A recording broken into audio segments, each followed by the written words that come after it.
Hi, and welcome back to Craft Along with Jay. And if you're new, welcome. My name is Yetta, and I'm so happy you could all join me today.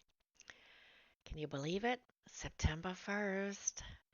It's the unofficial start on fall, and today's collaboration is the first of the month, and the theme is fall leaves. The hosts are Rustic and Lace DIY, and the guest host is Simply Blessed Crafts. And don't forget to check out the playlist, which you'll find down in my description box. Okay, for project number one, I got all these pretty fall leaves, two wood dowels. I'm only ending up needing one, but I'm painting them with bark brown, if I could get it right side up. And then I'm also painting these two wood boxes that are from Dollar Tree. And I think I did water down the paint a little bit, and I used Truffle by Waverly, and I watered it down pretty, pretty well, so it's more like a stain. And here I'm cutting some floral foam to put inside each box. And I'm just kind of cutting them down to size so they'll fit. And I don't want them all the way up to the edge, but close. And then what I do to one box, I'll do to the other box as well. But I won't show you both, I'll just show you one. And then I just stuck my wood dowels in there. And here I'm adding some hot glue to the floral foam. And then I'll add some Spanish mush around just to um, cover up the floral foam. And then we'll add Spanish moss to both of them. And then we'll trim the Spanish moss as well because it's Spanish moss is everywhere. So here's getting a little haircut. And I do the same thing to the other one as well. So to the leaves, I'm going to use 4 leaves for each little circle that I'm making, and they're overlapping going all the way around. So 4 leaves overlapping each other. So there's like a little small hole in the middle.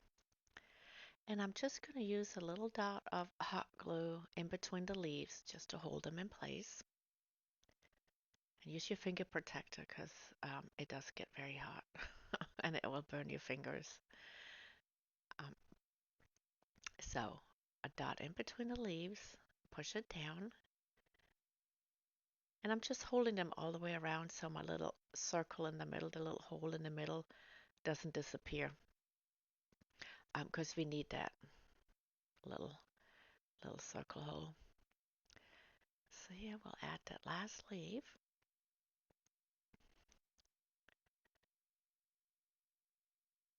And you see how it's overlapping all the way around. And then we got a nice little circle, and I'm gonna, yeah, that's what it looks like. Then I take my little box with the wood dowel, and you can see I've already made a bunch, and I just add that to the top. I thought that was kind of a different way of using leaves and make it fall like without it being a tree, but kind of sort of looking like it, I guess. I kind of like the idea, and I love it, and it's gonna, when I get ready to decorate, I'm gonna put it on my fireplace, on my mantle down here in the living room. So I make a pair, so there's 2 of them. So what you see me doing to one, I'll do the exact same thing to the other. So here I'm showing you one more time. We're going to make a circle, use 4 leaves overlapping each other, and then add a dot of hot glue in between the leaves to hold them in place, and it will hold its shape.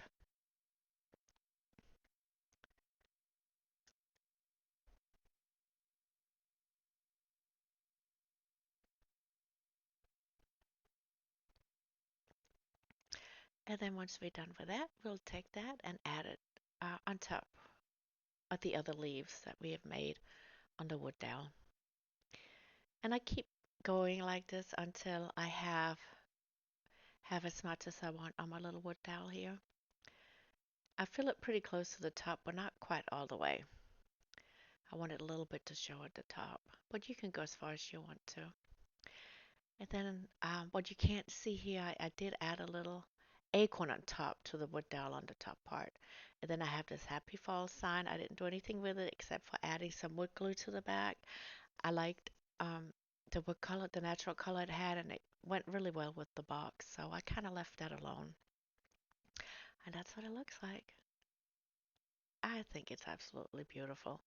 So I'm making another one and you'll see them both in the finished view when they're all done. Okay, so for project number two, I got I think it's 8 by 10 canvas thing from the Dollar Tree. And I got this napkin as well. And I'm going to take off, it's just a 2-ply, so I'm taking off the back part because we're just going to use the front part with all those pretty leaves. And I'm laying it down on top of my canvas frame. Make sure I got the part of the napkin that I want on there. And then I'll take some Mod Podge and cover the whole front. Give it a nice good coating. Not too thick, but not too thin either. Just enough that you feel like the napkin will adhere to it. I'm not going to use the iron method. I'm just going to lay it straight down like I did here. It's still wet, so I can still maneuver it a little bit, but just be very gentle. The napkin can easily tear. So I'm just very gently pushing it down, and I may pull it up a little bit if I don't feel like it's down straight, and then gently push it back down.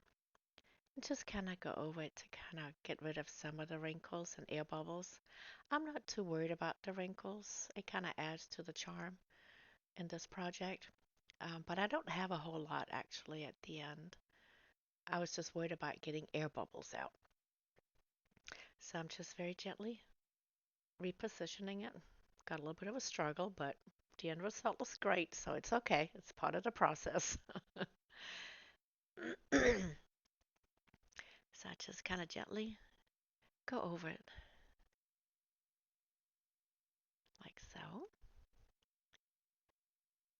And then when I'm done fiddling around with all of this, I do take some cling wrap and I'm just kind of helping going over to get some of the last little air bubbles or wrinkles out that I see that I don't want there. But it wasn't too many. And then we'll set that aside to dry. And then once it's completely dry, I'm going over with my sanding block and sand off the excess napkin all the way around. And then I decided to paint the sides of the canvas in Truffle by Waverly. And I'm going all the way around. And I'm also going to paint that leaf you see right there on the table. I'll paint that with Truffle as well. And then I have this green jute twine and I'm going to go all the way around the canvas just to give it a little bit of a border and outline. And I like this green. It kind of goes well with the leaves in there.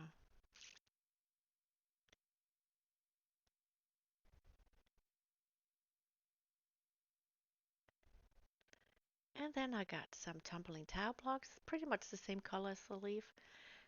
And I'm kind of seeing how they fit on the back of the leaf. You see there's kind of like some slits in the leaves. But you could see the tumbling tile blocks. I am going to cut them in half. We're going to use 3 halves just to elevate the leaf on the canvas to give a little bit more definition and dimension. 3D effect, I guess. And then I'm just going to put them on the back so they're not covering any parts of the slits so that way you can't really see them.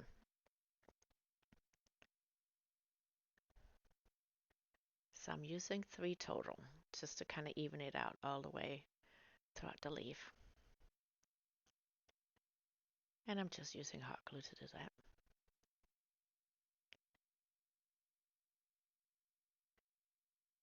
And then the last one I'll use on the top. And then I'll add some hot glue to the tumbling tile blocks on the back side and then add it to my little canvas artwork, I guess you can call it. I love it. I think it's absolutely gorgeous. Then I'm also going to make a little simple shoelace bow with some jute twine. And I'm going to add that to the bottom of my leaf. And that's it for this one. Easy, simple, and not overcrowded. I think the leaf background is enough. It doesn't need to get any busier than this, and I love it. Project number 3. I decided at first I was going to paint this wood round with the leaves in Waverly plaster, but I only got a few strokes and I changed my mind, so I'm using Sage Shadow. And it was hard to paint around these two leaves because they're a little bit raised, and it just, you couldn't get nice strokes. It just didn't look right. And then it was lumpy paint and stuff, so I decided to heat up the glue underneath and then just scrape them off. And I'm trying to be very gentle and careful because I do want to use the leaves again and put them back on. I just wanted to get the paint nice underneath so it all looked uniform all the way through and not a mess. That's the best way I can describe it. And I'm just sanding it down a little bit just to make sure this surface is smooth. And then I'm ending up giving it, I think it's one or two more coats the whole thing so that way it all looked even and there was no lumps and bumps and missing parts and other parts that had too much. So it all worked out. And I'm going to use metallic paint and copper, and I'm going to paint these two leaves that we just took off from the wood round. And I'm painting both of the leaves with that one. I think it's so pretty.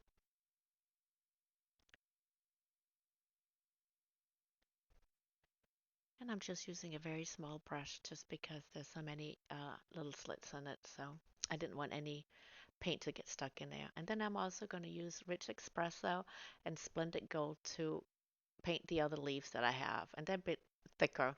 So we have different definitions on a wood round. And then I kind of laid it out the way it looked before we started the leaves. I just cover up, I guess, were they engraved or burnt in leaves? But once I painted over so many times, you couldn't really tell. So that's why I decided to use these leaves. But I really like it, so it kind of worked out all right. And then what am I doing next? Excuse me. Yeah, that's what it looks like so far. I love these metallic colors. I think they're absolutely gorgeous. And then I got this little Hello Fall thing from the Dollar Tree. And I want to add that there because I think with the colors, it goes really well. And I'm just going to add some hot glue to the back part, but you know how the beads would kind of move around. So once I lay it down, wherever there was a little gap that the glue didn't kind of catch, I just add a little bit of hot glue. And then it's all stuck there on good. And then I had this ribbon from Hobby Lobby, and I think the colors of the leaves went well with the leaves that we just painted. So I thought that was a perfect fit. And I'm just making a simple loop bow and add a little tail to the back. And we'll add that right where that little wood ring is connecting so you can't see the little silver part that's right there. And then I'm just going to add a little button to the middle. So you have to let me know when you see this when it's finished. I didn't want to overdo it, um, but I feel like the top is missing something, and I'm not quite sure if adding another bow will do the trick, if it's too much. But I would like your input. Let me know what you think I should do at that top area that's a little bare. Is it fine as it is, or should I add something up there? You'll probably get a better idea once you see it here when I'm done with this part. And I do add a jute twine hanger back to it that came with it. Yeah, well, let me know what you think about the top. But the rest of it, I love it. Project number 4. Now, this one, I may have stretched it a little bit for fall leaves, but you let me know. And if I've stretched it, just consider this a bonus project. I got this, excuse me, floral wreath form from the Dollar Tree. And I've had this burlap, I guess it was Once Upon a Table Runner, I'm not quite sure. But I've been working on this for a while, and I cut a strip out, and I'm just tightly wrapping it around the floral wreath form. And I'm ending up using 3 strips to cover the whole thing. I'm so sorry, my allergies. That always seems to be acting up when I have to do a voiceover. And then I got this IOD molds from the new release, and I've been so excited to use it. And I'm going to use the 2 pine cones and the 2 leaves. I know they're pine leaves, pine needles, but if you look it up, I did a little research. Pine needles are considered leaves, and some pine needles do fall in the fall between September and December, and some of them do change color to like yellow and brown. So I kind of went with it based on that, but that's what I'm saying. It's probably a stretch, so consider it a bonus. I really wanted to use these because, yeah, I've been so excited and they're absolutely gorgeous, these molds. And I just prepped them with some baking soda just to help it release really well from the molds. And then I just used my Dash clay, air dry clay, and I'm just gonna fill them up and smooth them out and kind of go around the edges to get the excess clay off. And then I'll flip it over and release them. And you can just see every single little detail in there. It's absolutely gorgeous. I love this one. So, yeah. And here we're working on the pine cone. And I'm ending up, I start out with two of the pine needle leaves and two pine cones, but adding one of each, one more of each. So that's three of each. And here I'm just going to use some Type 1 multi-surface glue. Oh my goodness. I am so sorry. And I add that to the back and then I'm brushing it out to get it even coat. And I'm doing this while the clay is still wet because putting it on that uh, wreath form, because it's rounded, I can still fit it, fit the clay to mold onto the wreath form, if that makes sense. You'll see how when I plop it down like this, and then because it's wet, I can still fold it over and round it, and it's not straight down. I hope that makes sense. And then, I let it dry like this till it hardens. So, and I'll add the other ones as well, and off camera, I'm making one more of each and adding that. So, and I don't think I'm going to show you me gluing all of them on. I hope not, but you'll see how it looks when I've gotten them all on there. Yeah, no, we keep going. This one is probably a little bit out of focus here, a little bit out of sight. But you get the gist. I'm just adding the glue and putting it down and arranging it the way I want it on my wreath form. You see how it bends really well while it's still wet? Just be very gentle so you're not messing up all the little details on the clay. That's what it looks like. And now I'm going to put it aside. I'm going to let it dry overnight. And there it is, next day. And now we're going to paint. So I'm going to use Truffle by Waverly and Hazelnut. I use that for the pine cones and some Buck Brown. And I'm using Antique Green and Maize. Those are the colors I'm going to use on these pieces. So I'll be starting with a pine cone, and this is truffle that I'm using here.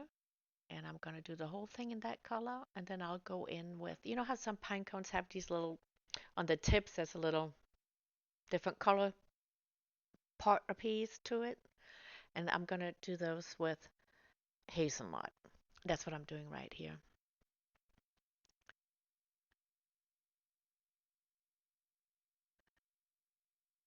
And then once I'm done with that, I'll go on to one of these little pine leaves. And I'm doing the stem and truffle, I think. I don't think I used the bark brown. But then based on what I've read, they change. They're green and then some of them say green all year round, but others change colors like yellow and brown. So I'm kind of working these different colors in just because it is fall leaves. So I started with the green and then I added some yellow and then I'm doing some hazelnut. And then I start blending a little bit of the colors, kind of going over so it looks like it's in transition, the different colors of um, the pine needles.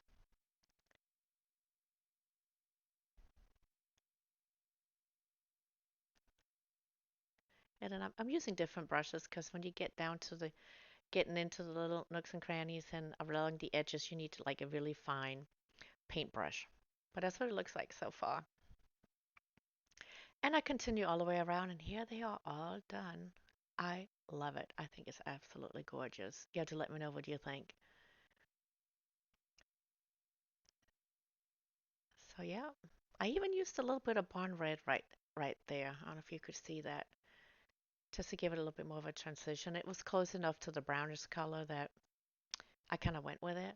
And then I'm taking some more of this leaf um, ribbon, and I'm making a little hanger with it. I just cut it to the size I want, and then I'm adding a dab of glue to the tip and glue them together. And then I actually ended up putting a little jute twine hook on the back of that so it could hang straight without being all wrinkled. But here they all are. Let's take a look at the finished products. Let me know what you think about these. I had so much fun with these leaves and trying to do something different, and I love every single one of them. So I hope you enjoyed it all, and if you're still here with me at the very end, I appreciate you so much for your support and that you watched every single thing that I made. And don't forget, if you haven't done so, please subscribe, like, and comment. It would really help my channel out. And don't forget to check out that playlist and see what all these amazing crafters made. You're sure to be inspired. So thank you so much for stopping by. Until next time.